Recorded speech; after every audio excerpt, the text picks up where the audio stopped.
இந்த 3ஆம் அதிகாரத்திலே சகோதர கேள்வி கேட்டது போல யூதருக்குள்ளே அதிகாரியாகிய நிக்கோதேமு என்னப்பட்ட பரிசேயன் ஒருவன் இருந்தான். அவன் ராக்காலத்தில் இயேசுவினிடத்தில் வந்து எப்படி சொல்றான்? நல்லா ஒவ்வொரு வார்த்தையும் சரியா நோட் பண்ணணும். ரபி, ரபினா என்ன அர்த்தம்? போதகரே, நீர் தேவனிடத்திலிருந்து வந்த. இப்ப இப்ப இப்ப இந்த நிக்கோதேமுக்கு இயேசுவை குறிச்சு என்ன தெரியுது? அவரு தேவனிடத்தில் வந்த, அவ்வளவுதான். இயேசு தேவன் என்பதை இந்த நிக்கோதேமு அறியவில்லை.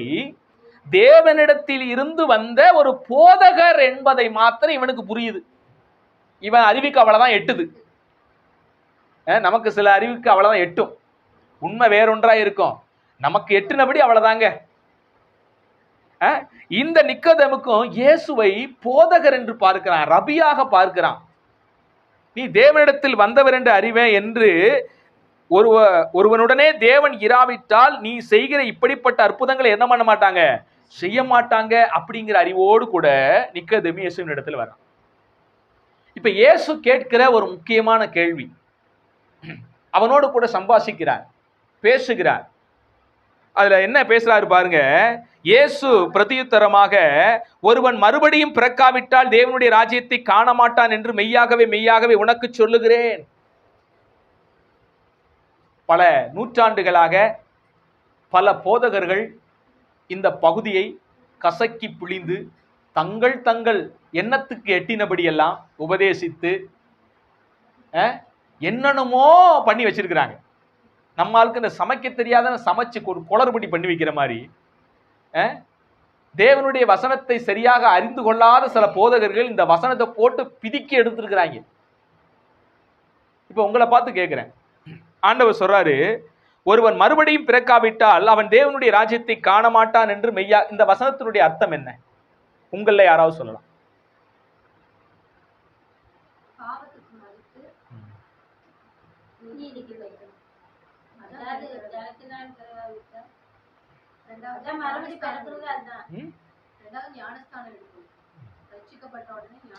ஞானஸ்தானம் எடுக்கணும். வேற என்ன குறிக்குது?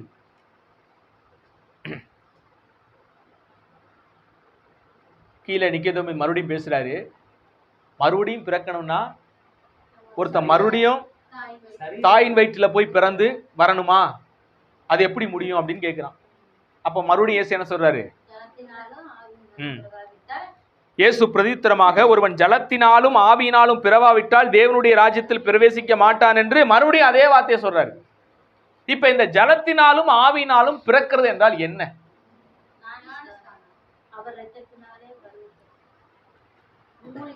இந்த உபதேசம் அப்படின்னு ஒண்ணு இருக்கு பாத்தீங்களா, ரொம்பவுமே பயங்கரமானது. ஏன் இங்க எல்லாரும் அது ஞானஸ்தானம் அப்படிங்கிற ஒரு மைண்ட் செட்டுக்கு வந்திருக்கிறீங்கன்னா, நீங்க ஏற்கனவே உபதேசம் கேட்டது என்னதுன்னு கேட்டிருக்கீங்க. உங்களுக்கு கற்றுக் கொடுத்தவங்க என்ன கற்றுக் கொடுத்துருக்காங்க? ஞானஸ்தானம் ஞானஸ்தானே அதை தேஞ்ச ரெக்கார்டு மாதிரி எல்லா போதும் தேய்ச்சி விட்டனால எல்லாரும் இந்த ஜலத்தினால் பிறக்கணும்னா என்ன வந்துருது அப்படிங்கிற ஒரு பிம்பத்துக்குள்ள வந்துடும். நல்லா கவனிங்க, நாம் சிந்திக்க வேண்டிய ஒரு பகுதி. இன்னைக்குமே நம்முடைய எண்ணங்கள் எல்லாம் எப்படி இருக்குதுன்னா, ஒரு பரிசேய சிந்தனையோடயே இருக்குது. என்ன சிந்தனை? பரிசேய சிந்தனை ஏன் சொல்றேன்னு நான் அடுத்தடுத்து குறிப்பிடுற வசனத்துல நீங்க புரிஞ்சுக்குவீங்க. இப்ப நிக்கோதேமு வந்து இயேசுநாதரை பார்த்து ஒரு சாட்சி பகர்றான். பகர்ந்த உடனே சம்பந்தமே இல்லாம இயேசு என்ன சொல்றாரு? சம்பந்தமே இல்லாம, ஒருவன் ஜலத்தினாலும் ஆவினாலும் பிறக்காவிட்டால் அவன் தேவனுடைய ராஜ்யத்தை. யோசிச்சு பாருங்க, இந்த கான்வர்சேஷன், இந்த ரெண்டு பேரும் பேசிக் கொள்ளுகிற இந்த விஷயத்துல ஏதாவது சிங்க் ஆகுதா? அவன் வந்து இயேசுநாதருக்கு சாட்சி பகர்றான். அவனை பார்த்த உடனே இயேசு என்ன பேச ஆரம்பிச்சிடாரு? ஏன்னா அவர் போதகரா இருக்காரு, அவர் ஒரு பாஸ்டர் தான். நல்லா கவனிங்க, இன்னைக்கும் வேத வாக்கியங்களை நாம் தெளிவாக அறிந்து கொள்ள முடியாத ஒரு விஷயத்துல தான் இருக்கிறோம். இந்த இடத்துல நிக்கோதேமிட்ட ஆண்டவர் என்ன சொல்ல வர்றாரு?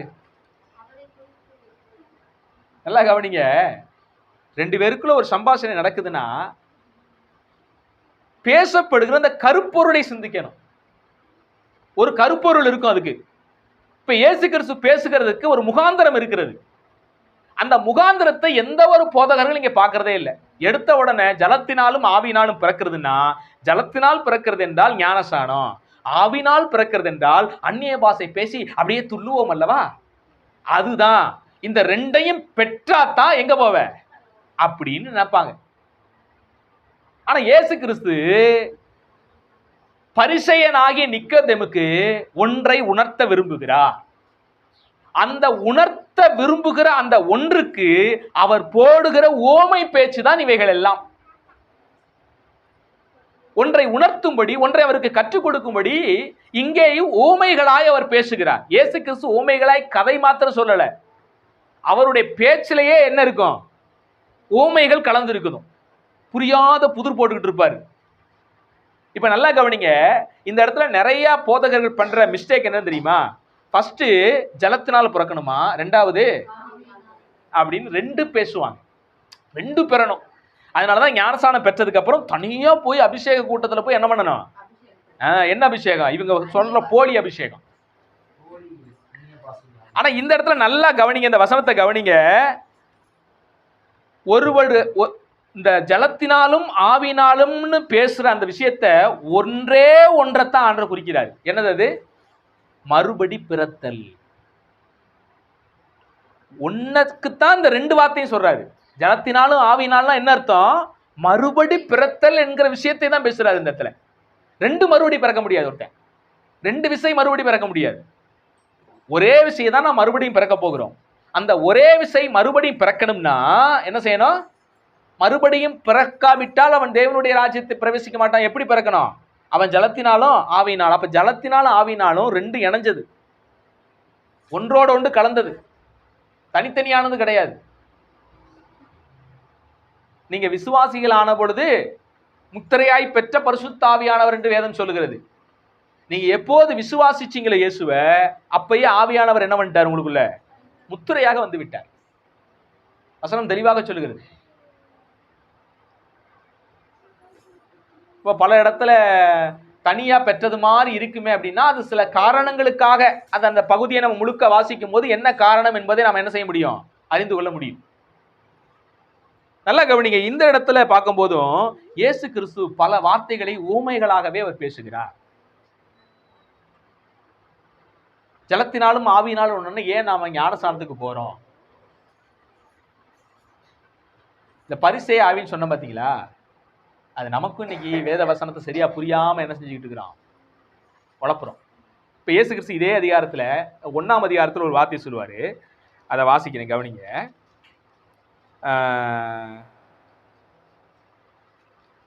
1ஆம் அதிகாரத்துலனா 2ஆம் அதிகாரத்துல தானா? 2ஆம் அதிகாரத்துல தான். 2ஆம் அதிகாரத்துல பாருங்க, 19ஆம் வசனத்தை வாசிக்க. இயேசு அவர்களுக்கு பிரதியுத்தரமாக, இந்த ஆலயத்தை இடித்து போடுங்கள், இந்த ஆலயத்தை இடித்து போடுங்கள், 3 நாளைக்குள்ளே இதை எழுப்புவேன் என்றார். என்ன சொல்றாரு? இப்ப நல்லா பாருங்க, இயேசு கிறிஸ்து ஒரு வார்த்தையை பேசுறாரு. யாரை பார்த்து? அங்க இருக்கிற சுத்தி இருக்கிற எல்லா ஜனங்களையும் பார்த்து சொல்றாரு, இந்த ஆலயத்தை இடித்து போடுங்கள். எந்த ஆலயத்தை நின்று பேசுறாரு? இப்ப ஏற்கனவே 2ஆம் அதிகாரத்துல பார்த்தோம், ஆலயத்துக்கு தேவன் போறாரு. யார் கட்டின ஆலயம்? யார் கட்டின ஆலயம்? சாலமோன் கட்டின ஆலயம் இல்ல, ஏரோது கட்டி கொடுத்த ஆலயம் இது. இப்ப இங்க இருக்கிற ஆலயம் என்ன ஆலயம்? சாலமோன் கட்டி இடிக்கப்பட்டு அந்த இடத்துல ஏரோது புனரமைத்த ஆலயம் இந்த ஆலயம். சரிங்களா? இந்த ஆலயத்தை கட்ட எத்தனை வருஷம் ஆச்சு? 46 வருடங்கள் கட்டியிருக்காங்க. 46 வருஷம். எப்பா, 46 வருடம் கட்டப்பட்ட ஒரு ஆலயம். அவ்வளவு நாளா கட்டி பார்த்து பார்த்து பார்த்து பார்த்து புனரமைச்சிருக்காங்க அந்த ஆலயத்தை. இப்ப அந்த ஆலயத்துல நின்னுகிட்டு இயேசு சொல்றாரு, இந்த ஆலயத்தை இடித்து போடுங்கள், நான் 3 நாளைக்குள்ள என்ன பண்ணுவேன்? அப்ப இவங்க பார்த்து கேட்கிறாங்க, இந்த ஆலயத்தை கட்டுறதுக்கு 46 வருஷம் ஆச்சப்பா, 3 நாளைக்குள்ள எழுப்புவேங்கிறியே என்னன்னு கேட்கிறாங்க. இப்ப இயேசு கிறிஸ்து கீழே சொல்றாரு, அந்த வசனம் கீழே சொல்லுது, அவர் தம்முடைய சரீரமாகிய ஆலயத்தை குறித்தே சொன்னாராம். இப்ப அங்க இருக்கிற பரிசேயனுக்கெல்லாம் என்ன தோணுச்சு? யூதர்களுக்கெல்லாம் அந்த வெளியே இருக்கிற ஆலயம், அதை பார்த்து இந்த ஆலயத்தை இடிச்சு போட்டா எப்படி 3 நாளைக்கு அப்படிங்கிற கேள்வி. இயேசு கிறிஸ்து எந்த ஆலயத்தை பத்தி பேசிட்டு இருக்காரு? இந்த ஆலயத்தை இடிச்சு போடுவீங்க, 3 நாளைக்கு அப்புறம் நான் எந்திரிப்பேங்கிறத குறிச்சு இங்க பேசிக்கிட்டு இருக்கிறாரு. இப்ப இயேசு கிறிஸ்து ஒன்றை பேச அன்றைக்கு இருந்த யூதர்கள் ஒன்றை என்ன பண்ணிட்டு இருக்காங்க, புரிஞ்சுக்கிட்டாங்க. பல இடங்களிலே இப்படி நம்ம வசனங்களை நம்ம வாசிக்க முடியும். நம்ம யோவானின் புத்தகம் 4ஆம் அதிகாரத்துல ஒரு வசனம் இருக்குது. அந்த வசனத்தை வாசிங்க. 14ஆம் வசனத்தை வாசிங்க. 4:14. நான் கொடுக்கும் தண்ணீரை குடிக்கிறவனுக்கோ சரி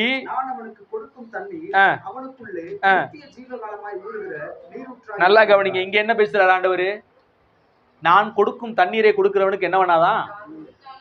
ஏதாவது புதுசா தண்ணி வச்சிருக்கிறாரோ? நாம குடிக்கிற அத்திக்கடவு தண்ணி இல்லாம ஏதோ புதுசா தண்ணி வச்சிருக்கிறாரு போல. அதை வாங்கி ஒரு முடக்க குடிச்சிட்டோம்னா தாகமே எடுக்காது போலப்பா. அந்த தண்ணி அது மாதிரிதான் இந்த ஸ்திரீ இங்க நினைக்கிறான். இந்த சமாரிய ஸ்திரீ உடனே என்ன சொல்றா? ஐயோ, நான் மறுபடியும் இந்த கிணத்துக்கு வந்து தண்ணி எடுக்காதபடி அந்த தண்ணியை கொஞ்சம் தாங்க.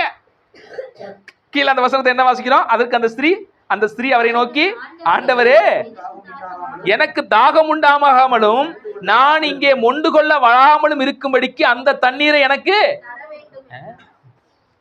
ஐயா, இயேசுநாதருடைய வார்த்தைகளை அறியக்கூடிய அறிவு என்ன இல்ல? அவர் எதை சொல்றாரு? தண்ணீர்னா நீங்க நினைக்கிறபடி தண்ணீரே சொல்லல. ஏதோ நமக்கு தாகம் எடுக்க முடியாதபடி தண்ணீரை இயேசு வச்சிருக்காரு போல, அதை குறித்து அவர் சொல்ல வரல. அவர் சொல்லுகிற இந்த தண்ணீர் வேற. அந்த தண்ணீரை குடிச்சு வேற ஒரு இடத்துல இயேசுவே விளக்கியிருப்பார். இப்ப நல்லா கவனிங்க. தண்ணீர்னு வந்த உடனே குடிக்கிற தண்ணீருக்கு போய்க்கூடாது. ஜலத்தினால் பிறக்கணும் அப்படின்னு எங்க போயிடக்கூடாது? ஞான சாரத்துக்கு போயிடக்கூடாது. இயேசு கிறிஸ்து பல இடங்களிலே ஓமானமாக பேசுகிறார். அன்றைய யூதர்களுக்கும் அன்றைய பரிசேயர்களுக்கும் அந்த வார்த்தைகளை புரிய முடியல, கிரகித்துக் கொள்ளவே முடியல. இன்னைக்கு தேவ ஆவியை பெற்ற நாமும் கூட அப்படியே இருந்துடக்கூடாது.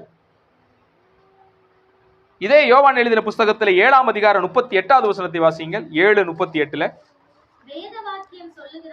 வேத வாக்கியம் சொல்லுகிறபடி என்னிடத்தில் விசுவாசமா, இயேசு சொல்லுகிறார், என்னிடத்தில் விசுவாசமா இருக்கிறவன் எவனோ அவன் உள்ளத்திலிருந்து ஜீவ தண்ணீர் உள்ள நதி ஓடுமா.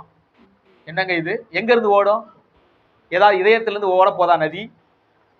இல்ல மேல இருந்து ஏதாவது அப்படியே மலையிலிருந்து நதி புறப்படுற மாதிரி நம்ம உள்ளத்துக்குள்ள இருந்து அப்படி ஒரு நதி புறப்பட்டு ஓட போதா? என்ன அர்த்தம்?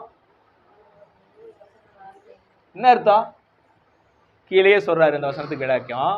இதேதான் ஜீவ தண்ணீர் உள்ள நதிகள் ஓடும் என்கிற அந்த விளக்கமும் சமாரிய ஸ்திரீனிடத்துல நான் கொடுக்கிற தண்ணீருக்கு என்ன வராது, தாகமே எடுக்காதுன்னு சொன்னதுக்கான விளக்கம் இங்க கீழே சொல்றாரு பாருங்க. தம்மை விசுவாசிக்கிறவர்கள் அடைய போகிற ஆவியை குறித்து இப்படி. நதினா நதி இல்ல, தண்ணினா தண்ணி கிடையாது. ஸ்நானம்னா மூழ்கி எந்திரிக்கிற ஞான ஸ்நானத்தை குறித்து அங்க சொல்லல. ஆண்டவர் என்ன சொல்ல வருகிறார் என்பதை அன்றைய யூதர்கள் புரிந்து கொள்ளாமல் இருப்பது போல இன்றைக்கு நாமும் நம்முடையவர்களும் இன்றைக்கு இருக்கிற போதகர்களுக்கும் கூட வேத வசனத்தினுடைய ஆழம் புரியவில்லை. நதி என்றால் நதி அல்ல, தேவன் கொடுக்கிற ஆவி. இயேசு கிறிஸ்து பார்த்து கூட்டத்தை பார்த்து பேசிக்கிட்டு இருக்கிறாரு. என் மாம்சத்தை புசைத்து என் ரத்தத்தை பானம் பண்ணுகிறவனை நான் கடைசி நாளில் எழுப்புவேன். என் மாம்சம் மெய்யான போஜனமா இருக்கிறது, என்னுடைய ரத்தம் மெய்யான பானமா இருக்கிறது அப்படிங்கிறாரு. எங்க? யோவான் 6. உடனே அங்க இருக்கிற யூதர்கள் எல்லாம் பிடிச்சுக்கிட்டாங்க. இந்த ஆள் சரீரத்தை எப்படி பிச்சு கொடுப்பாரு? இந்த ஆள் உடம்பை எப்படி பிச்சு கொடுப்பாரு? இந்த கூறுகட்ட சில இஸ்லாமியர்கள் அப்படிதான் பேசுவாங்க. பாருங்க, நரமாமிசத்தை இயேசு கொடுக்கிறாரு. நரமாமிசர்கள் கிறிஸ்தவர்கள் இயேசுநாதருடைய உடம்பை பிச்சு திங்கிறவங்க அப்படின்னு கேள்வி வைப்பாங்க. என்ன சொல்ல வர? அன்றைய பரிசேய ஆவி அவங்களுக்கு இருக்குது. அன்றைக்கு இருந்த அநேக மக்கள், அன்றைக்கு இருந்த பரிசேயர்கள், அன்றைக்கு இருந்த யூதர்கள் ஜனங்கள் எல்லாம் இந்த வார்த்தையை கேட்டவுடனே அவங்களுக்கு மைண்டுக்கு போனது என்னது? எப்படிப்பா இந்த ஆள் தான் உடம்பையே பிச்சு கொடுப்பாரு? தான் ரத்தத்தையும் கோப்பையில பிடிச்சி நமக்கு கொடுக்க போறாரா? வசனத்தினுடைய விளக்கம் புரியல அவங்களுக்கு. இயேசு சொன்ன ஆழம் அவர்களுக்கு புரியவில்லை. இயேசு சரீரம் என்று எதை சொல்லுகிறார், ரத்தம் என்று எதை சொல்லுகிறார் என்ற விளக்கம் அவர்களுக்கு புரியல. ஏன் இன்னைக்கு இருக்கிற பெரும்பாலான பெந்தகோஸ்தே பாஸ்டருக்கு புரியல, ரோமன் கேத்தலிக் திருச்சபைக்காரன் புரியல. சரி, அவன் தான் விக்கிரகாரம் செய்யறான், நாங்க ஆவியை பெற்றவங்க வந்த டிபிஎம் சபைக்காரனுக்கு புரியல. அவங்கள இன்னைக்கு என்ன சொல்லிட்டு இருக்காங்க? ஐயங்கார் கடையில பிரெட்டை வாங்கிட்டு வந்துட்டு இது அவருடைய சரீரம் அப்படியே கன்வெர்ட் ஆகி விடுகிறது. திராட்சரசத்தை அரைச்சி நல்லா ஜூஸை கொண்டு வந்து இது அப்படியே அப்படியே ஜெபம் பண்ணா போதுங்க, அப்படியே அப்படியே மாறிடுங்க. விளக்கம் புரியல. பவுல் சொல்றாரு, இது கிறிஸ்துவினுடைய சரீரத்தின் ரத்தத்தினுடைய அடையாளம். வசனம் தெளிவா சொல்லுது, அடையாளம். அவ்வளவுதான்யா. நாம இங்க எடுக்கிற பந்தி என்னதான், அதை அடையாளப்படுத்துகிறது எனக்கு அவ்வளவுதான் ஒழிய அதுவாக மாறல. அதை எனக்கு ஞாபகப்படுத்துது. அவ்வளவுதான். என்னுடைய மரணத்தை நினைவு கூறும்படி இதை செய்யுங்கள், அவ்வளவுதான். அந்த அப்பா பிற்கப்படும் போது எனக்காக இயேசு அங்க பிற்கப்பட்டார் அப்படிங்கறத நினைவுபடுத்துவதற்காக நம்ம இங்க செய்யறோம், அவ்வளவுதான். ஒரு சடங்கு. அந்த பிரெட் அப்படியே ஆண்டவர் சரீரமாகவோ அந்த திராட்சரசம் அப்படியே இயேசுநாதருடைய ரத்தமாகவோ மாற்ற போறது கிடையாது, மாற போறது இல்லை. மாறுகிறது என்று பைபிளும் எங்கேயும் சொல்லவும் இல்லை. ஆனா இன்னைய பெரும் பெரும் போதகர்கள் என்ன நினைச்சிட்டு இருக்காங்க, அதுதான் போய் சக்தி, அந்த உடலுக்கு உண்டான சக்தியும் ரத்தத்துக்கு உண்டான சக்தியும் உள்ள இறங்குது. அதை சாப்பிடுறப்ப நம்ம நோய் வியாதி மனமாயிரும். அப்படி பாவம் செஞ்சுட்டு சாப்பிட்டா அவங்க பவுல் சொல்லக்கூடிய விளக்கம் அப்படி அல்ல. பவுல் சொல்லக்கூடிய விளக்கம் என்ன இல்ல, அப்படி இல்லை. அப்படி இருந்தா நிறைய டிபிஎம் கார பாஸ்டர்லாம் என்ன எங்க போறாங்க, ஹாஸ்பிட்டல்ல படுத்து கிடக்குறாங்க.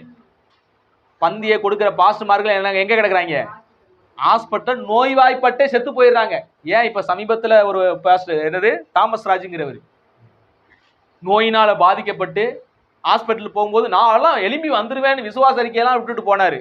கடைசியில் ஹாஸ்பிட்டல் இருந்து வரும்போது எப்படி கொண்டு வந்தாங்க, குணமா தான் கொண்டு வந்தாங்க. அப்ப அவருக்குள்ள ஆண்டவருடைய அப்பமும் சரீரமும் அப்படியே உள்ள போய் வியாதியை குணமாக்குதுன்னா ஹாஸ்பிட்டல்ல இருந்து பந்தியை பெற்று அவர் விடுதலையாகி வந்திருக்கலாமே. சோ இந்த போதனை எல்லாம் ஒரு குருட்டாட்ட போதனை. வேதம் தெளிவாக சொல்கிறது, அது நமக்கு ஒரு அடையாளத்தை காண்பிக்கிறது, அவ்வளவுதான். நமக்கு ஒன்றை ஞாபகப்படுத்துகிறது, அவ்வளவுதான். இயேசு நமக்காக சிலுவையில் அடிக்கப்பட்டார் என்பதை ஞாபகப்படுத்தி காண்பிக்கிறது, அவ்வளவுதான் ஒழிய அப்படியே மாற்றம் பெறுகிறது அல்ல. அன்றைய யூதர்கள் என் அப்பத்தை புசித்து என்னுடைய ரத்தத்தை பானம் பண்ணுகிறவன் கடைசி நாள் எழுப்புவேன்னு எங்க போயிட்டாங்க, உண்மையாவே இயேசு தன் சதையை பிச்சு கொடுக்க போறாரு போல, அப்படிதான் மைண்ட் அவங்களுக்கு போனிச்சு.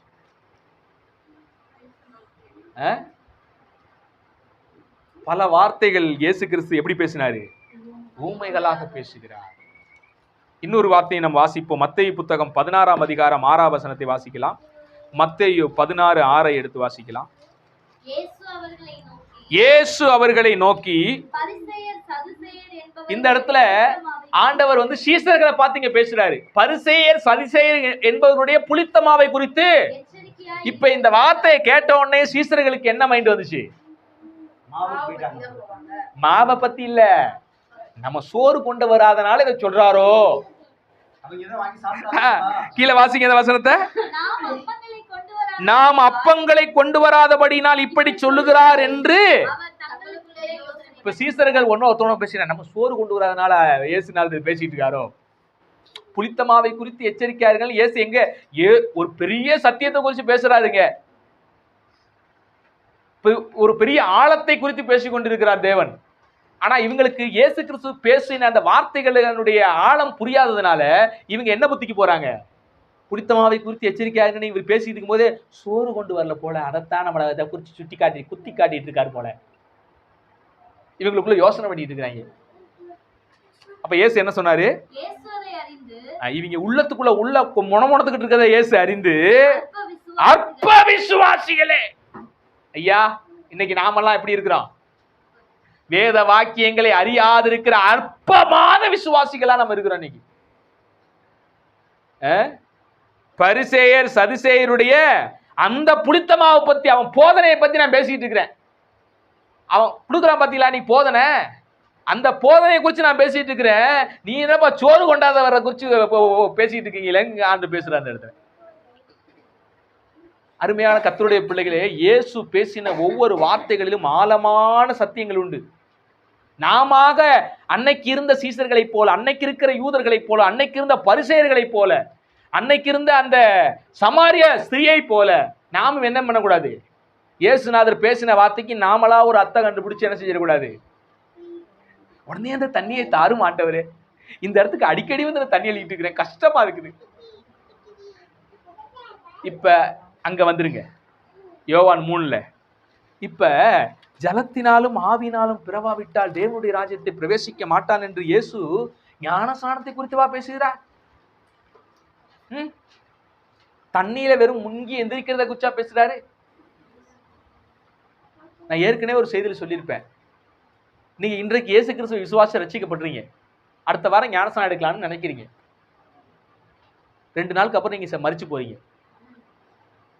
பரலோகத்துல போய் ஓடி நீ ஞானஸ்நானம் எடுக்கவே இல்லை. இல்ல ஆண்டவர் உண்மை விசுவாசித்தனே. நீ விசுவாசிக்கலாம், ஞானஸ்நானம் எடுத்தியா? முங்கி வந்துருச்சா? நான் என்ன சொன்னேன் 3ஆம் அதிகாரத்துல நிக்கோதேமிட்ட? ஜலத்தினால பிறந்து எந்திரிக்காதவன் தேவராஜ்யத்தை சுதந்திரிக்க மாட்டேன் சொன்னா இல்லையா? ஓடிரு அப்படி சொல்லுவாரா? இயேசுவை எந்த ஒரு மனுஷன் கடைசி நொடியில கிறிஸ்துவை விசுவாசித்தா கூட அவனுக்கும் நித்திய வாழ்வை கொடுக்கிறதா நம்ம இயேசு கிறிஸ்து. கடைசி நேரம் சாக போகிற தருவாய் சிலுவையில ஒரு கல்ல பரதேசில, ஆண்டவரே நீங்க வரும்போது அடியேனை நினை, உடனே இன்றைக்கு என்னோடு கூட இருப்பாயினாரு பாரு. கடைசி நிமிடத்துல உண்மையான மனம் திரும்புதலோடு கூட பாவத்தை அறிக்கையிட்டு தேவனிடத்துல மனம் திரும்பின அந்த பாவிக்கும் அந்த கல்லனுக்கும் பரதேச கொடுக்க முடியுமானால், ஞானஸ்நானம் என்பதெல்லாம் என்னது? வாழ்வு இருந்தா எடுக்கணும், அவ்வளவுதான். எனக்கு டைம் கிடைக்குங்க, நான் இன்னைக்கு விசுவாசிட்டேன், சரி ரைட், நான் விசுவாசத்துக்கு அடையாளமான ஒரு ஞானஸ்நானம் தான் எடுக்கிறேன் அப்படின்னு எடுக்கணும், அவ்வளவுதான். எடுத்தா தான் பரலோகம் போவோம் அப்படிங்கிறதெல்லாம் தேவனுடைய திட்ட சட்டமெல்லாம் கிடையாது. அவருடைய சொல்றாரு, நான் ஞானஸ்நானம் கொடுக்கும்படி நான் என்ன இல்லை, நான் நாடலைங்கிறார். ஞானஸ்நானம் முக்கியமா இருந்தா பவுல் ஞானஸ்நானம் கொடுக்கறதே குறியா இருந்திருப்பாரு. ஆனா பவுலுடைய குறிக்கோள் ஞானஸ்நானம் கொடுக்கறதுல அல்ல. ஏன்னா ஞானஸ்நானம் என்பது ஒரு சடங்கு, அதை அடையாளமாக நாம் செய்கிறோம், அவ்வளவுதான். எப்படி திருவிருந்தை ஒரு அடையாளமாக சடங்காக நாம் செய்கிறோமோ, ஒன்றை அடையாளப்படுத்தும்படி ஒன்றை நினைவு கூறும்படி அதை செய்கிறோமோ, ஞானஸ்நானமும் அப்படிப்பட்ட ஒன்று. இதையெல்லாம் செய்யக்கூடாது என்று சொல்ல வரல, இவைகள் பெரிதானவைகள் அல்ல என்று சொல்ல வர, அவ்வளவு. இதெல்லாம் அடுத்த கட்டம், அவ்வளவுதான். 3ஆம் தரம் 4ஆம் தரம். முதலாவது இயேசு கிறிஸ்துவை விசுவாசிக்கிற அந்த விசுவாசமே. அதனால பரலோகம் போகும்போது ஞானஸ்நானம் எடுக்கலாம் துரத்தியெல்லாம் விட மாட்டார், கட்டி அணைப்பாரு. என்ன நம்பினிலப்பா கடைசி நேரத்தில் கூட வா அப்படின்னு கட்டி அணைக்கிற தேவன் தான் நம்முடைய தேவன். அன்புக்குரிய தேவ பிள்ளைகளே, இந்த 3ஆம் அதிகாரத்தில் நிக்கோதேமிடம் பேசும்போது, நிக்கோதேமு இயேசு கிறிஸ்துவை தேவனாக அவன் பார்க்கல, அவரை ஒரு போதகராக மட்டுமே பார்த்து வர்றான். இப்ப வர்ற ஆள் யாருன்னு இயேசுக்கு தெரியும், அவன் ஒரு போதகன்னு தெரியும், அவன் ஒரு பரிசேயன்னு தெரியும், அவன் ஒரு தலைவன்கிறது தெரியும், அவன் தன்னை தேவனாக நம்பவில்லை என்கிறது இயேசுக்கு தெரியும். அதனால வந்தவன மாறு பேச்சு எதுவும் பேசாம, ஒருவன் ஜலத்தினாலும் ஆவினாலும் பிறவாவிட்டால் அவன் தேவனுடைய ராஜ்யத்தை பிரவேசிக்க மாட்டான்கிற போதனையை அவனுக்கு ஒன்றை உணர்த்தும்படி போதிக்கிறார் ஓமையாக. அப்ப தொடர்ச்சியாக நிக்கோதேமிட்ட பேசி வரும்போது அந்த மறுபிறப்பு எதுங்கிறத நீங்க புரிஞ்சுக்கலாம். ஜலத்தினாலேயும் ஆவினாலேயும் பிறக்கிறது எதுங்கிறத தொடர்ச்சியா நம்ம பார்க்கும்போது தான் அதை நீங்க புரிஞ்சுக்க முடியும். இந்த பார்வை நமக்கு வேதத்துல வேணும். உங்களிடத்துல ஒரு கருத்தை நான் பேசி வரும்படி பல ஓமானங்களை சொல்லுவேன். ஓமானங்களை புரிஞ்சுக்க கூடாது, நான் சொல்ல வருகிற கருத்தை தான் நீங்க புரிஞ்சுக்கணும்.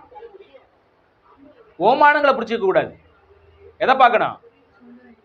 நான் என்ன கருத்தை சொல்ல வர்றேங்கிறத நீங்க என்ன செஞ்சுக்கிறோம். இயேசு கிறிஸ்து பேசின பல ஓமானங்களை பேசணும்னா நம்ம அர்த்தம் வேற எங்கேயே போயிடும். அன்றியும் பரலோக ராஜ்யம், அப்படியா? அன்றியும் பரலோக ராஜ்யம் கடலில் வீசப்பட்ட வலையா? அப்ப வலை பரலோக ராஜ்யமா? அப்படி போயிருமா இல்லையா? அதுல ஏதோ ஒரு கருத்தை சொல்ல வர்றாரு. கருத்து தான் நமக்கு முக்கியம். சொல்லப்படுற ஓமையை லிட்டரலா எடுத்துக்க கூடாது. நிறைய போதகர்கள் சில ஓமானங்களை லிட்டரலா எடுத்துக்கிடுவாங்க. அப்படியே என்னது, இயேசு கிறிஸ்து மணவாளன், நான் யாரு, அப்பனால மீசையை நாங்கள் எடுத்து கொடுக்குறோம், புடவையெல்லாம் உடுத்திக்கிறாங்க போல. நாங்க மணவாட்டினா புடவை எடுத்துட்டு போக வேண்டியதானே. நீங்க மீசையை மட்டும் எடுக்கிறாங்களா, புடவை உடுத்திக்க மாட்டாங்களாம். இது எப்படி? அறிவுகட்ட போதகர்கள் இவங்க எல்லாம். அங்க என்ன கருத்தை சொல்ல, என்ன கருத்து? இயேசு கிறிஸ்து மணவாளன், நான் மறவாட்டினா ஆண்டவர் எந்த அளவுக்கு நம் மீது உரிமை பாராட்டுகிறார் என்பதை குறித்து பேசுறார் அந்த இடத்துல. அது ஒரு அடையாளம், அவ்வளவுதான். அவருடைய அன்பை எனக்கு காண்பிக்கும்படி ஒரு உறவை காண்பித்து அப்படியே கம்பேர் பண்றாரு. அவ்வளவுதான். ஒரு தாய் தேற்றுவது போல நான் உங்களை, என்ன அர்த்தம்? அம்மாவை போல. ஏசு அம்மாவா? ஏசு என்ன லேடிஸா? வேத வாக்கியத்தினுடைய அர்த்தங்களை இவங்களுக்கு புரிஞ்சுக்கிறது இல்லை. தாயை போல தேற்றினா, தாய் எப்படி ஒரு பிள்ளையை விட்டு கொடுக்காம நேசிக்கிறாளோ அதை விட நான் அதிகமா நேசிப்பேன். தாயின் தகப்பனும் கைவிட்டாலும் கூட நான் என்ன செய்ய மாட்டேன். அப்ப தேவனுடைய வார்த்தை எப்படிப்பட்டதுன்னு பாருங்களேன். அவர்களை காட்டிலும் அன்புள்ள தேவன். அப்ப இயேசு மணவாளனா மணவாட்டினா என்ன அர்த்தம்? பொம்பளையா மாறிடுறதா? இங்க அவர் கல்யாணம் முடிச்சு அங்க நம்ம குடும்பம் நடத்தி புள்ளவுட்டியா பார்க்க போறாரு நம்ம கிட்ட, அப்படித்தானே? நிறைய போதை இன்னைக்கு அப்படித்தான் இருக்கிறாங்க. மீசையை வலிச்சுக்கிறது. நாங்கெல்லாம் யாரு மணவாட்டி, அதனால மீசையை வலிச்சுக்கிறோம். மீசை வச்சா பெருமையா? மீசை தன்னாலையிலேயா வருது? பைபிள்ல பல இடங்கள்ல இயேசுவே தாடி வச்சிருக்கிறாருங்கிற மாதிரி எல்லாம் வருது, வர்ணிக்குது. அப்படித்தானே? அவன் தாடியின் ஓரங்கள் அதெல்லாம் பாக்குறோம், நிறைய விஷயங்கள்லாம். மெயினா பாத்தீங்கன்னா யூதர்கள் என்றாலே அன்னைக்கு எல்லாரும் என்ன வச்சிருப்பாங்க, தாடி வளர்க்கறது வந்து பொதுவான காரியம். அவங்களுக்குலாம் தாடி வைக்கிறது பெருமை, மீசை வைக்கிறது பெருமை எல்லாம் எங்கேயும் இல்லை. நம்ம ஊர்ல தான் மீசையை வச்சுக்கிட்டு இருக்காங்க. நான் என்ன சொல்றேன்னா, அவங்க லட்சணமானதை வச்சுக்கோங்க. மீசையை வலிக்கிறது தப்பு இல்லை, தாடியை வைக்கிறது தப்பு இல்லை. உங்களுக்கு எது லட்சணமோ அதை நீங்க வச்சுக்கோங்க, தப்பே இல்லைங்கிற. அதுக்கு ஒரு போதனை போதிக்கிறீங்க பாத்தீங்களா, அதுதான் இங்க தப்புங்கிற. நீ உனக்கு முகத்துல நல்லா வலிச்சு வச்சுக்கிட்டா நல்லா இருக்குங்க அப்படின்னா வலிச்சு வச்சுக்கோ. இல்ல மீசையை கொஞ்சம் முறுக்கு மீசை வச்சா லட்சணமா இருக்குன்னா வச்சுக்க, தப்பு இல்லை. அவலட்சணமா மட்டும் வைக்காத, அவ்வளவுதான். லட்சணமா வச்சுக்கோ.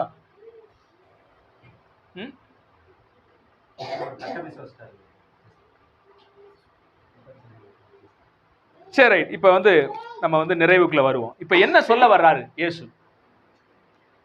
ஆவியினாலும் ஜலத்தினாலும் பிறக்கிறதுனா என்னங்கிறத அன்றைக்கு இருந்த அந்த நிக்கதேமுக்கு என்ன பண்ணல, புரியல. பரிசேயன், வேதபாரகன், அவனுக்கே புரியல. நம்மால இன்னைக்கு புரிஞ்ச மாதிரி பேசுவாங்க.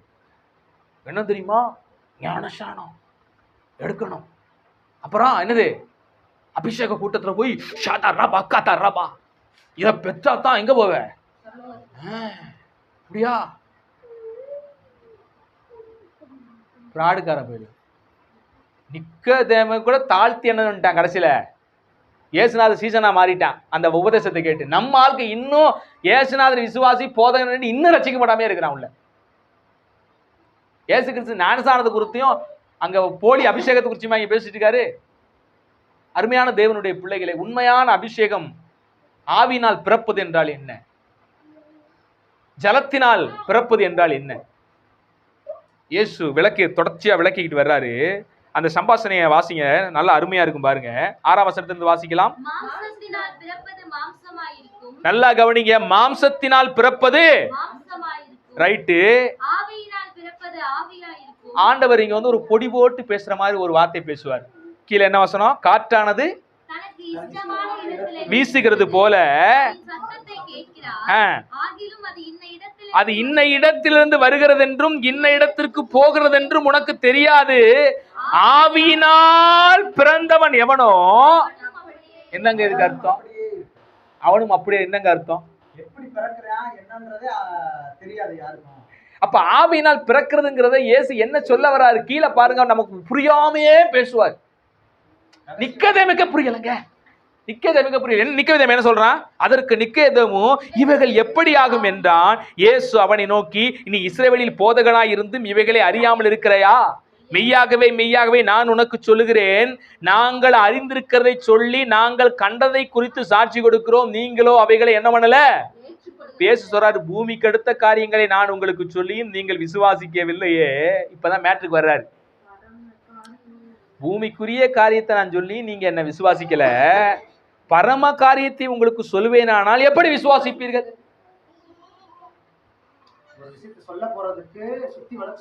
நல்லா கவனிங்க. நிக்கதேமு கிட்ட ஒரு நல்ல ஒரு அருமையான ஒரு பேச்சு நடக்குது. ஒரு விஷயத்தை விளக்கறக்காண்டி தான் நிக்கதேமிட்ட இந்த அடையாளத்தை சொல்லிட்டு வர்றாரு. அந்த முக்கியமான விஷயம் என்ன தெரியுமா? மறுபடி பிறத்தல்னா என்ன தெரியுமா? ஆவியினால் பிறப்பதுன்னா என்ன தெரியுமா? ஜலத்தினால் பிறப்பதுன்னா என்ன தெரியுமா? உங்களுக்குள்ள இயேசு தேவன் என்று ஒரு விசுவாசம் வருது பாத்தீங்களா, அதுதான் ஜலத்தினால் பிறப்பது, அதுதான் ஆவினால் பிறப்பது, அதுதான் மறுபடி பிறப்பது. மறுபடியும் பிறத்தல் என்றால் என்ன அர்த்தம்? இயேசுவை தேவன் என்று உங்களுக்குள்ள ஒரு விசுவாசம் வருது பாத்தீங்களா, அதுதான். இப்ப நிக்கோதேமுக்கு என்ன பிரச்சனைன்னு கேட்டீங்கன்னா, அவன் இயேசுவை தேவனாக பார்க்கல, தேவனிடத்துல வந்து இந்த போதகராக பார்க்கிறான். இப்ப இவனுக்கு அவர் தேவன் என்பதை விளக்கணும். ஒரு எதிர்பார்ப்பை தூண்டுற விதமா அவர் பேசுறாரு. அதுதான் இந்த கேள்வி எல்லாம் சொல்லி கேட்டு கேட்டு வர்றாரு. இப்ப ஆண்டவர் என்ன சொல்றாரு பாருங்க, வாசிக்கலாம் 13ஆம் வசனம். பரலோகத்திலிருந்து இறங்கின பரலோக, நல்லா கவனிங்க, நல்லா கவனிங்க. இயேசு ஏற்கனவே எங்க இருந்தவரு விளக்குறாரு பாருங்க. இதெல்லாம் சொல்லிட்டு வந்து கடைசியா 13ஆம் வசனத்துல விளக்குறாரு, பரலோகத்திலிருந்து இறங்கினவரும் பரலோகத்தில் இருக்கிறவருமான. அப்ப பரலோகத்தில் இருக்கிறவரும் அவர்தான், பரலோகத்திலிருந்து இறங்கி வந்தவரும் அவர்தான். யார்கிட்ட விளக்குறாரு? வெறும் போதகனாகவே இயேசுவை பார்த்த நிக்கோதேமிட்ட விளக்குறாரு. எது மறுபடியும் பிறத்தல் என்று தெரியுமா? எது ஜலத்தினால் பிறப்பது என்று தெரியுமா? நான் தான் பரலோகத்தில் இருக்கிறவரும் பரலோகத்திலிருந்து இறங்கி வந்தவர் நான் தான். அப்புறம் சொல்றாரு, சர்ப்பமானது மோசையினால் வளாந்தரத்தில் உயர்த்தப்பட்டது போல மனுஷகுமாரனும் தன்னை விசுவாசிக்கிறவன் எவனோ அவன் கெட்டு போகாமல் நித்திய ஜீவனை அடையும்படிக்கு உயர்த்தப்பட. வாசிக்கலாம் 1 யோவானின் புத்தகம் 5:4 வாசிக்கலாம். 1 யோவானின் புத்தகம் 5ஆம் அதிகாரம் 4வது வசனத்தை வாசிக்கலாம். தேவனால் பிறப்பதெல்லாம் உலகத்தை ஜெயிக்குமா? எது தேவனால் பிறப்பது? விசுவாசம் தான் தேவனால் பிறப்பு. அப்ப தேவனால் எனக்குள் பிறந்திருப்பது என்னது? மறுபடியும் பிறத்தல் சொல்றமே. 1 யோவான் 5:4 தேவனால் பிறப்பது எது என்று வாசிக்கிறோம். உங்கள் விசுவாசமே உலகத்தை ஜெயிக்கிற ஜெயம். அப்ப விசுவாசம் என்பது யாரால் பிறந்தது?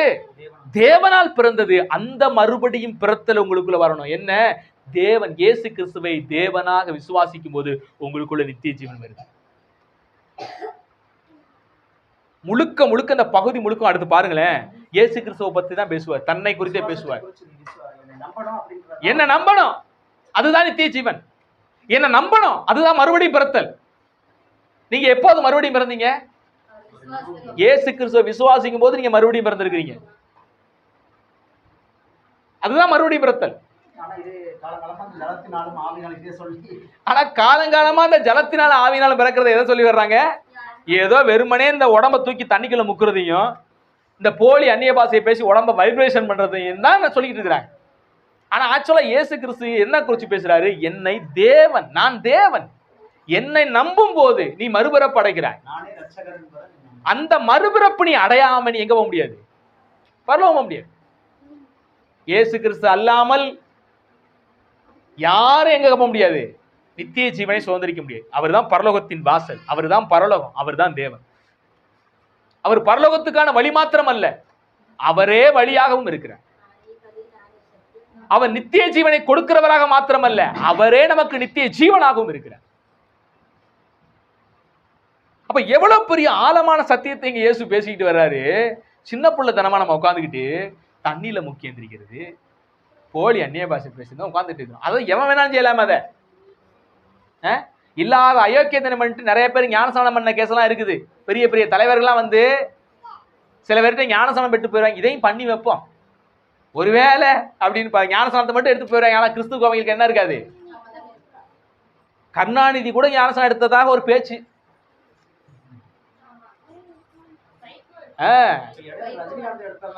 ஆமா, நிறைய அந்த மாதிரி பெரிய பெரிய தலைவர் ஞானஸ்நானம் எடுத்த மாதிரி அவங்களாம் போக முடியுமா? அவங்களுக்கு இயேசுவுக்கு என்ன இல்ல, சம்பந்தமே இல்லை. ஆனாலும் யாராவது ஒருத்தர் சொன்ன உடனே இந்த சடங்கையும் செஞ்சு வைப்போம். இந்த நம்ம ஊர்ல இருக்கிற பாவம்லாம் பண்ணிட்டியா, கங்கையில போய் ஒரு முக்கு மட்டும் போட்டுட்டு வா, எல்லாம் கழுவிடும். அப்படியே எல்லா பாவம் ஒரு நாள் போய் ஒரு முக்கை போட்டு வந்துடும். கங்கையாத்துல ஒரு முக்கை போடுற மாதிரி இங்கேயும் என்ன செய்யுது? ஞானஸ்நானத்துல ஒரு முக்கை போட்டு என்ன பண்ணிடுவான்?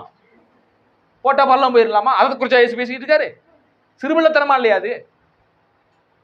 ஞானஸ்நானம் எடுத்தா பரலோகம் போயிருவேன் என்ற போதனை சிறுபிள்ளைத்தனமா இல்லையா? ஞானஸ்நானம் எடுப்பது மறுபிறப்பு என்று சொல்வது எவ்வளவு சிறுபிள்ளைத்தனமான போதனை என்பதை உங்களுக்கு புரியலையா? அருமையான தேவ பிள்ளைகளை, இங்கே தேவன் சொல்வது மறுபிறப்பு. இயேசு கிறிஸ்துவை விசுவாசித்து அவர் தேவனாக நம்பி அவர் எனக்காக உயர்த்தப்பட்டார், எனக்காக அவர் பலியானார் என்பதை விசுவாசிக்கிறது குறித்து எழுதுகிறார்.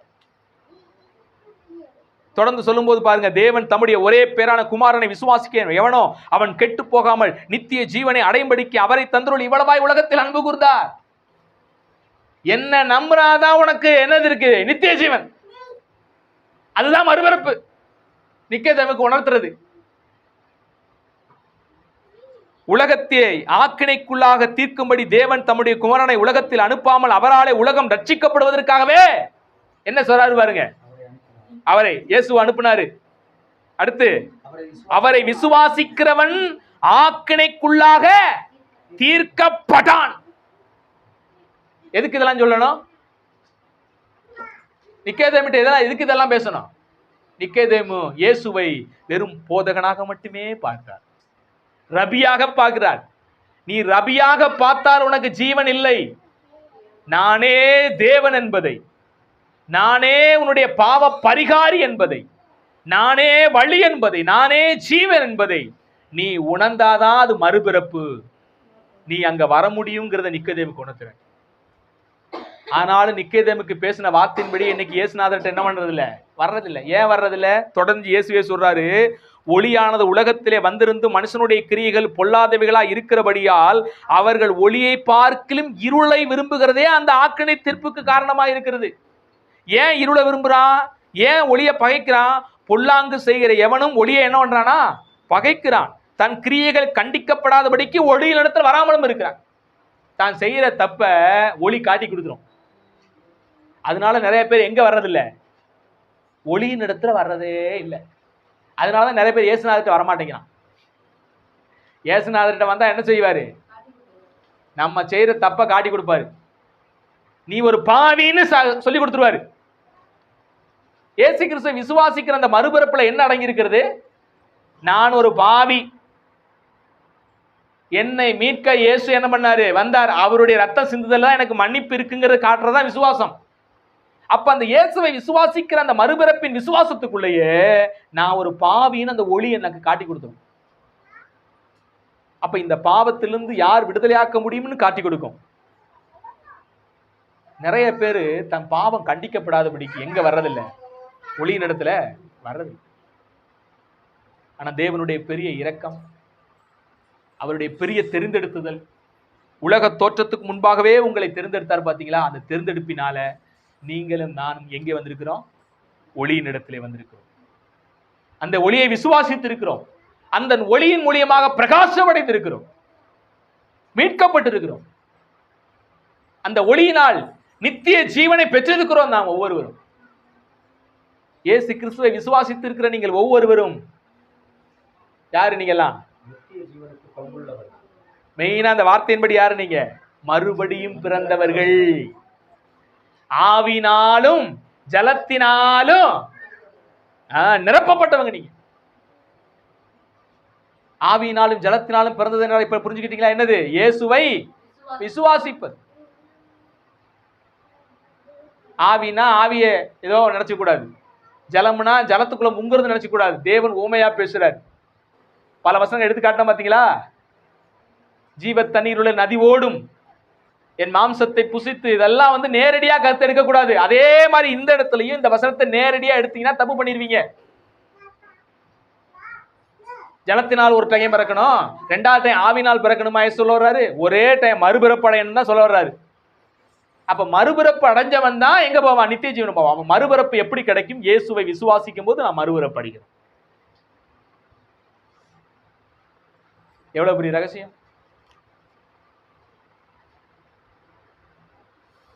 அப்ப தேவன் கொடுத்திருக்கிற இந்த மறுபிறப்பை நாம் எண்ணி நாம் கர்த்தருக்குள்ள என்ன பண்ணுவோம்? தேவனை அதிகமாக துதிக்க வேண்டும், அவரை ஸ்தோத்தரிக்க வேண்டும். அன்றைய யூதர்களைப் போல, அன்றைய இயேசு கிறிஸ்துனுடைய வார்த்தைகளை அறியாதிருந்த அஞ்ஞானிகளைப் போல நாமும் என்ன பண்ணக்கூடாது? சிறுபிள்ளைத்தனமாக சில விஷயங்களை சிந்திக்கக்கூடாது. சில எல்லாம் அந்த சிறுபிள்ளைத்தனமான இந்த போதனைய இன்னும் பெரிய போதனை மாதிரி போதிக்கிறது நினைச்சாதான் இன்னும் காமெடியா இருக்கும்.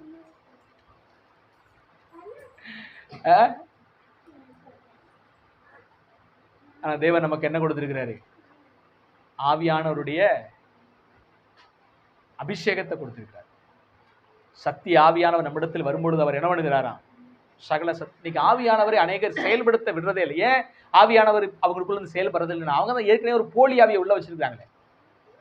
அவங்களுக்குள்ள அநேக இன்னைக்கு திருச்சபைகள் போலி ஆவியை உள்ள வச்சிருக்கிறதுனால தான் பரிசுத்த ஆவியானவர் செயல்பட முடியல.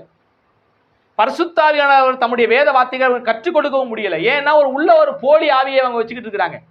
அந்த போலி ஆவியின் மூலியமாக போலி உணர்வுகளையும் போலி போதனைகளையும் கற்றுக்கொண்டு போதிக்கிறதுனால தான் உண்மையான சத்தியம் அவங்களுக்கு விளங்குறதே மாட்டேங்குது.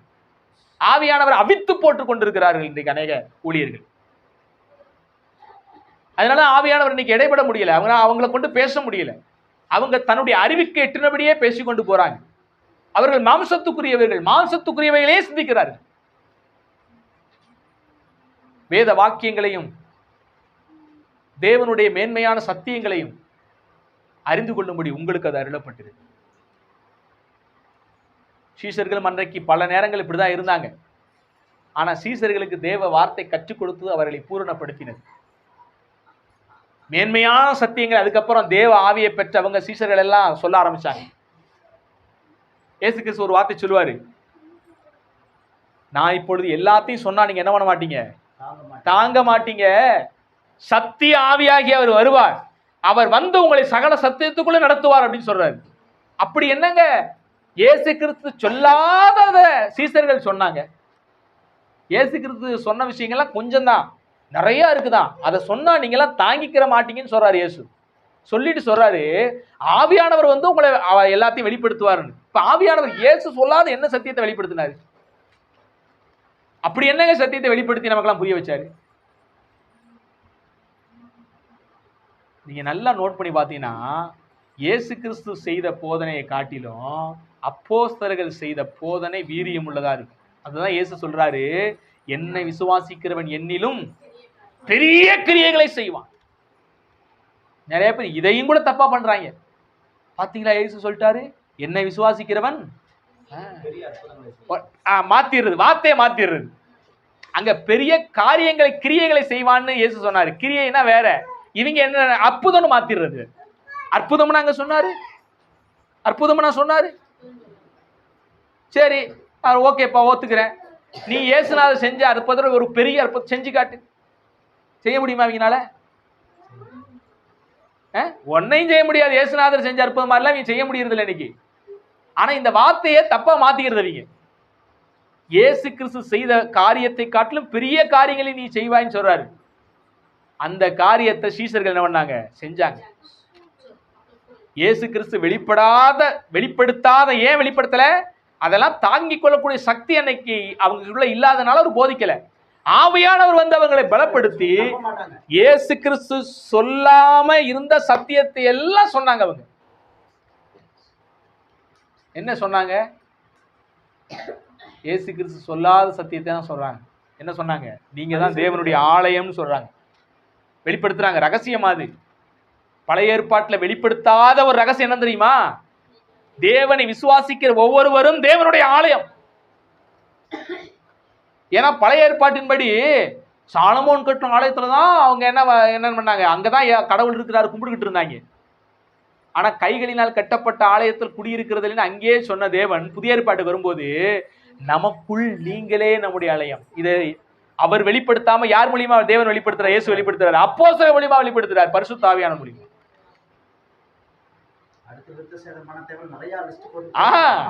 பல சத்தியங்களை பரிசுத்த ஆவியானவர் சீசர்கள் மூலியமாக நிருபங்களிலே நமக்கு வெளிப்படுத்துகிறார். இதெல்லாம் இயேசு அன்னைக்கு சொல்லியிருந்தாரா தாக்கு பிடிச்சிருக்க மாட்டாங்க. சின்ன சின்ன விஷயத்தையும் தாக்கு பிடிக்க முடியல.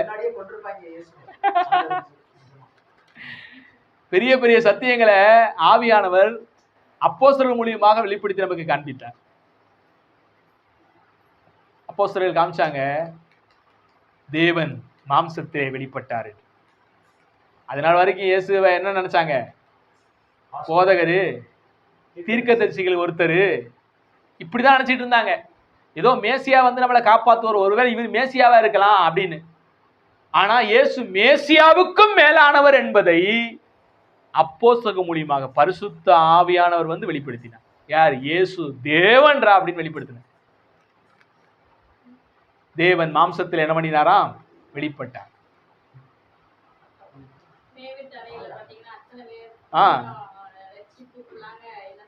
எவ்வளவு பெரிய மேன்மையான சத்தியம் அப்போஸ்தலர் மூலியமாக தேவன் செய்கிறார். சொல்லிக்கிட்டே போலாம், சொல்லிக்கிட்டே போலாம். அப்போஸ்தலர்கள் வேணா சில வசனங்களை உரிமை கொண்டாடலாம், இயேசுநாதரை விட அதிகமாக செஞ்சாங்க அப்படின்னு.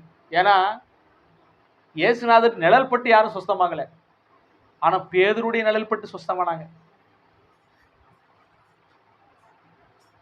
இயேசுநாதர் உபயோகித்த கைக்குட்டையை வச்சுலாம் யாருக்கும் அற்புதம் நடக்கல, ஆனா பவுல் பயன்படுத்தின உருமால்கள் எல்லாம் அற்புதம் நடந்துச்சான். தூக்கி போட்டு துண்டை தூக்கி போட்டு அற்புதம் நடந்துச்சு.